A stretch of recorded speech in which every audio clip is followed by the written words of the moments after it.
Ladies and gentlemen, boys and girls, welcome to another exciting episode of Trigger Warning Radio. I am your host, the Kaiju Conservative. It's back!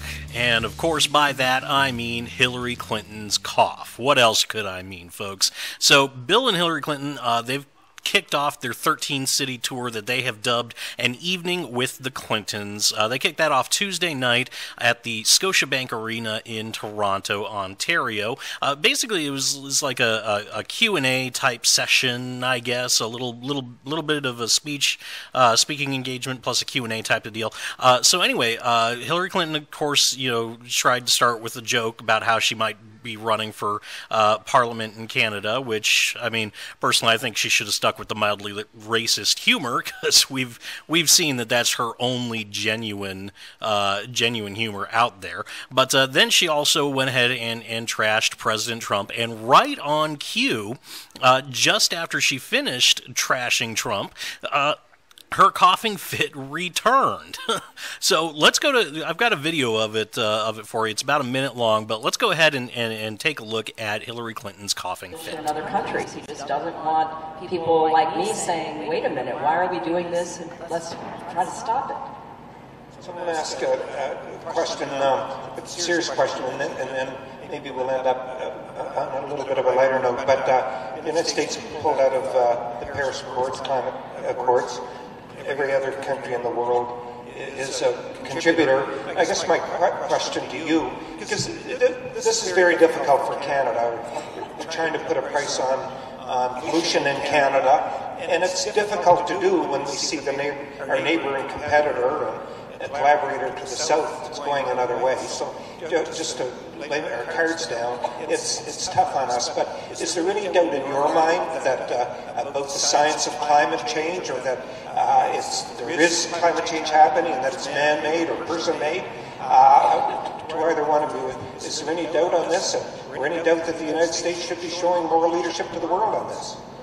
It's really interesting you asked it, because you talked about putting a price on carbon. By the way, I feel this is a pretty opportune moment to point out that Hillary Clinton is indeed going to be running in 2020, ladies and gentlemen. I mean, why else do all the speaking engagements, all the appearances, the What Happened book tour that nobody asked for, this An Evening with the Clintons 13-city tour? Why do all of that? What's the point when a lot of people in the Democrat Party would just prefer Hillary Clinton go away and make room for someone else like Michelle Obama or Beto O'Rourke? Well, I'll explain it to you. It's very simple. Hillary Clinton, as I've said before many times, she's never gotten over her 2016 loss. She still believes that she is owed the presidency. I think she truly believes that it was stolen from her. I don't think she quite understands and grasps that she lost because she was a horrible candidate. I think she's probably gotten to the point where she's starting to believe her own lies and believe her own propaganda, and she honestly does believe that Trump stole it from her. So she's going to look for a rematch in 2020 again. That's why the public appearances and the book tours and this new 13-city tour as well. There's two reasons for it. The reasons for it are twofold. Number one, it gets her name back out there, gets her back in the public consciousness, and it kind of helps reform her image a little bit as well. She was seen during the 2016 campaign. I got confused there for a second, but she was seen during the 2016 campaign as very wooden, not genuine at all, and just not a very likable person, and that hurt her quite a bit in the campaign. It actually was one of the factors that ended up costing her the presidency. So that's why she's doing these appearances, is to kind of reform that image. Also, it's why she's kind of cultivated that image as a feminist activist in the years since 2016 as well. She's trying to reform herself, trying to place herself above all of these up-and-comers as the only person who can take on President Trump in 2020. And then, of course, the other reason for this big tour and all these engagements is it's fundraising.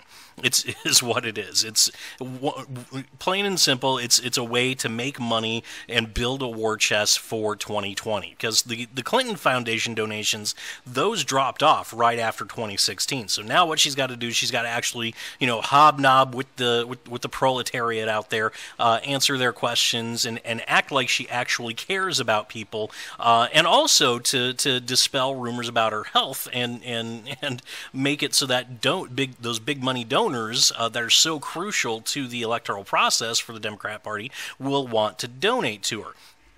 Of course, this latest episode with the cough, does not do her any favors at all. It just reminds people of the numerous questions about her health during 2016. And, it reminds me, actually, it calls to mind that time when she passed out and was literally thrown into the back of a van during a September 11th memorial in New York City. Brings all of that back to the fore, and it just serves to kind of not quite put the brakes on her presidential ambitions, but allows people to call up all those problems that she had back in 2016 again.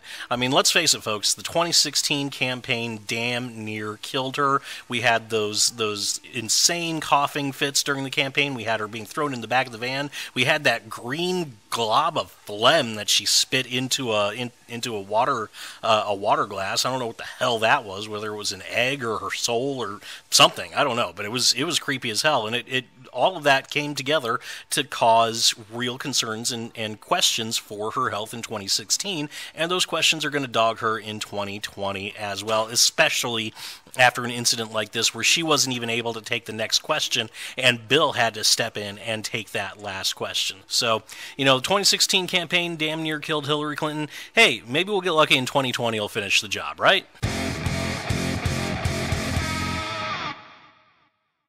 Hey guys, thanks so much for listening. Let me know what you think about all this in the comments section below. As always, if you liked what you heard, leave a like and subscribe to my channel. Both those things help me out quite a bit, and I will see you all next time.